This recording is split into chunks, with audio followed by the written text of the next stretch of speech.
Praise the Lord.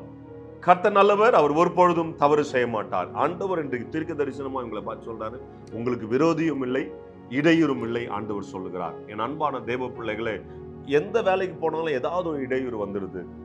ஏதாவது செய்யணும்னு போனா ஒரு தடுப்பு வந்துடுது, ஒரு இடையூறு வந்துடுது. இல்லை யாராவது வந்து அதை தடுத்து நிறுத்திடுறாங்க. யாராவது ஒருத்தர் வந்துடுறாங்க. சார் பாஸ்டர், எங்க வாழ்க்கையில நன்மை நடக்க மாட்டேங்குது, நாங்க ஏதாவது பொண்ணு பார்க்கணும்னு போனா என் பையனை பத்தி ஏதாவது தப்பா சொல்லிடுறாங்க, இல்லை என் பொண்ணை பத்தி தப்பா சொல்லிடுறாங்க, ஏதாவது இடையூறு வந்துட்டே இருக்குது, யாராவது என் பிள்ளைக்கு விரோதமா ஏதாவது பேசிக்கிட்டே இருக்கிறாங்க, எங்க வாழ்க்கையில நன்மை நடக்காதா அப்படின்னு காத்து கொண்டிருக்கிற பிள்ளைகளுக்கு ஆண்டவர் தீர்க்க தரிசனமாய் சொல்றாரு, இடையூறும் இல்லை, எதிரியும் இல்லை என்று ஆண்டவர் சொல்லுகிறார். என் அன்பான தேவ பிள்ளைகளை, 1 ராஜாக்களின் புஸ்தகம் 5ஆம் அதிகாரம் 4ஆம் வசனத்தை வாசிக்க கேட்கலாமா? ஆனாலும் இப்பொழுதோ என் தேவனாகிய கர்த்தர் எங்கும் எனக்கு இளைப்பாறுதலை தந்தார், விரோதியும் இல்லை, இடையூறும் இல்லை. எனக்கு அன்பான தேவ பிள்ளைகளே, பாருங்க, சாலமோன் சொல்லுகிறான், விரோதியும் இல்லையா, இடையூறும் இல்லையாம். ஆண்டவர் இளைப்பாறுதலை தந்திருக்கார். அப்படின்னா ஒரு சமாதானத்தை தந்திருக்கிறார், ஒரு பீஸ்ஃபுல்லான ஒரு சிச்சுவேஷன் ஆண்டவர் உருவாக்கி இருக்கிறார். எனக்கு அன்பான தேவ பிள்ளைகளை, இன்றைக்கும் ஆண்டவர் அதுதான் செய்ய போகிறார். உங்க வாழ்க்கையில இடையூறும் இல்லை, இனிமே எதிராளியும் இல்லை.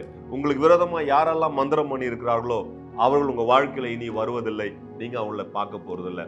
இல்ல உங்களுக்கு மேலதிகாரின் கையில உங்களை எப்ப பார்த்தாலும் போட்டு கொடுத்து உங்களை வேதனைப்படுத்தி கொண்டிருக்கிறார்களா, இனிமே அவர்களும் உங்களுக்கு முன்னாடி இல்லை. உங்களுக்கு விரோதி எந்தெந்த இடத்துல விரோதி இருக்கிறானோ இனி அவர்களை பார்ப்பதில்லை.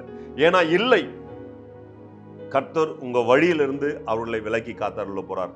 அது மாத்திரம் இடையூறு வந்து டிஸ்டர்ப் பண்ணிக்கிட்டே இருப்பாங்க இல்லையா, சின்னதா வந்து இது பண்ணாது, அது செய்யாது, இது ஏன் பண்ண, அது ஏன் செய்ய, யாராவது ஒரு டிஸ்டர்பன்ஸ் வரல. இனிமே டிஸ்டர்பன்ஸும் கிடையாது. ஆமா, எனிமியும் கிடையாது, டிஸ்டர்பன்ஸும் கிடையாது. இனி ஆசீர்வாதம் மாத்திரம் தானா வரப்போகுது. அதாவது மதுகையை திறந்தது போல ஆசீர்வாதம் அப்படியே வரப்போகுது. உங்க வாய்க்கால்கள் நிரம்பி இருக்க போகிறது. கர்த்தர் உங்களை அப்படித்தான் ஆசீர்வதிக்க போறார். சந்தோஷமா இருங்க. கர்த்தர் ஆண்டவர் உங்களை ஆசீர்வதிக்க. ஜெபிக்கலாமா? பரலோக தகப்பனே, அன்பு பிள்ளைகளுக்காக ஸ்தோத்திரம். கர்த்தர் நீர் பாராட்டின கிருபைகளுக்காக, தயவுக்காய் ஸ்தோத்திரம். அவருடைய வாழ்க்கையில விரோதிகளை ஆண்டவரே அவர் கண்முன்னில இருந்து எடுத்து போட்டதுக்காய் ஸ்தோத்திரிக்கிறோம். என் அன்பான தகப்பனே, இடையூறுகளெல்லாம் கர்த்தர் நீர் மாற்றி போட்டதுக்காய் ஸ்தோத்திரிக்கிறேன். இனி இந்த பிள்ளைகளுடைய வாழ்க்கையில ஆசீர்வாதத்தையும் சந்தோஷத்தையும் ஆண்டவரே நீர் தருகிறதுக்காய் நன்றி செலுத்துகிறோம்ப்பா. நாங்கள் வாழ்த்துகிறோம். தேவனுடைய பிரசன்னம் அவர்களை சூழ்ந்து கொள்ளட்டும். இடையூறுலாம் நீக்கி போடுங்க. நன்மையும் கிருபையும் தொடரட்டும். இயேசு கிறிஸ்துவின் நாமத்தினாலே ஆமென், ஆமென், ஆமென். என் அன்பான தேவ பிள்ளைகளே, உங்க வாழ்க்கையில தோல்வி இல்ல, கர்த்தர் ஜெயத்தை வச்சிருக்கார். God bless you. Hello, praise the Lord. Daily blessing wordsக்காக நீங்க எங்கிட்டு இருக்கீங்களா, இல்ல டெய்லி வார்த்தைகள் உங்களை வந்து ரீச் ஆகணும்னு நீங்க நினைக்கிறீங்களா? ப்ளீஸ் எங்களை வந்து யூடியூப்லயும் இன்ஸ்டாகிராம்லயும் ஃபேஸ்புக்லயும் ஃபாலோ பண்ணுங்க. கீழே ஹேண்டில்ஸோட நேம்ஸ் கொடுக்கப்படும்.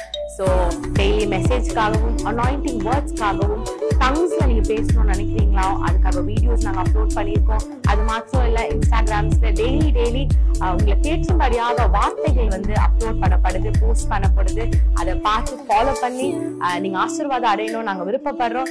ஸோ எங்களோட இன்ஸ்டாகிராம் ஹேண்டில்ஸ் இங்க போடுவாங்க, ஃபேஸ்புக் ஹேண்டில்ஸ் இங்க போடுவாங்க. அது மாத்திரம் இல்லாம எங்களோட யூடியூப் சேனல்ஸ் இருக்கு, சப்ஸ்கிரைப் பண்ணுங்க. ஆசீர்வாதமான வார்த்தைகள், அனாயிண்டிங்கான வார்த்தைகள் உங்க அடையணும் நாங்க விருப்பப்படுறோம். ஆசீர்வாதப்படணும் நாங்க விருப்பப்படுறோம். ப்ளீஸ் எங்களை ஃபாலோ பண்ணுங்க, சப்ஸ்கிரைப் பண்ணுங்க.